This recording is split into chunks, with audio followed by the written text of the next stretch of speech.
And of course, right as I ended the video, I thought of a ton more stuff to talk about. Anyways, okay, so I remember earlier I was worried that I wouldn't get the time off, but the managers at Spirit are working on me with letting me have time off for our hunt this year. And actually, the assistant manager's husband is willing to help us set up and haul things, so that's great. We're gonna have a lot of help. Lucas's whole family is supposed to be helping us set up, so setup pretty should go pretty well if we have a lot of people. The assistant manager, I was also last night sending her pictures and videos of literally everything I have last night, and she was like so impressed. She said, "You are one of the most amazing people I've ever met," and she said, "Never change." But um, so with Spirit Halloween, when I planned on doing my big shopping spree, I wanted to get two of every color spotlight. I mean, I know it might not be enough for all our displays, but having a few lights is better than having no lights at all because last year we had no spotlights, really. Not much. It was so dark, you had to have a flashlight. Otherwise, you could just see a bunch of tiny LEDs, and that's it. I mean, and if it's better lit up, the more people will come and see it. So, I mean, I can't afford a ton of lighting, and especially Spirit. I mean, I get 30% off since I work at Spirit, but like, it still gets expensive.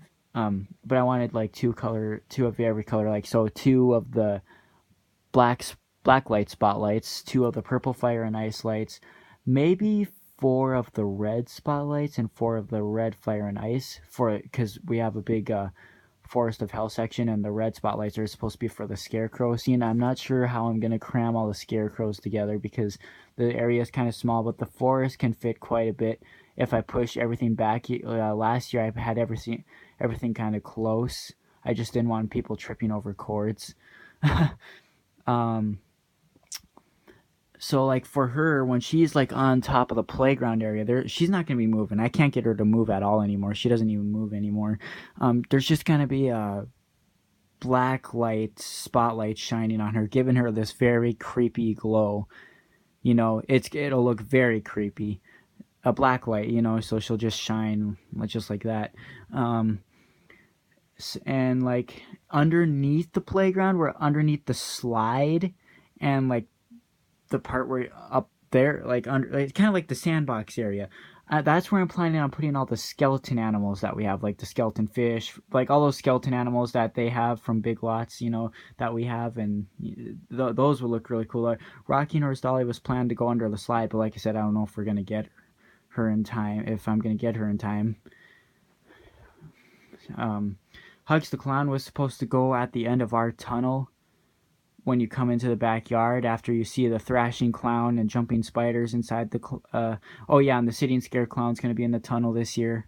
I don't think I have money to afford all those big speakers that I was going to use this year.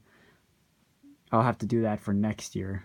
Do next year with those big speakers and all the ones that hold the kids and stuff. Um, um, so when you come out, it was supposed to be Hugs, but if I don't get him in time, it's going to be the 2018 Michael. But if I do get them, I'm still going to use Hugs at the end and put Michael somewhere else. The zombies are going to be pretty much in the spot they were last year, but I'm trying to think of how I can make them closer together because our zombie theme is going to be a little bit bigger this year because it's going to have all the rising ones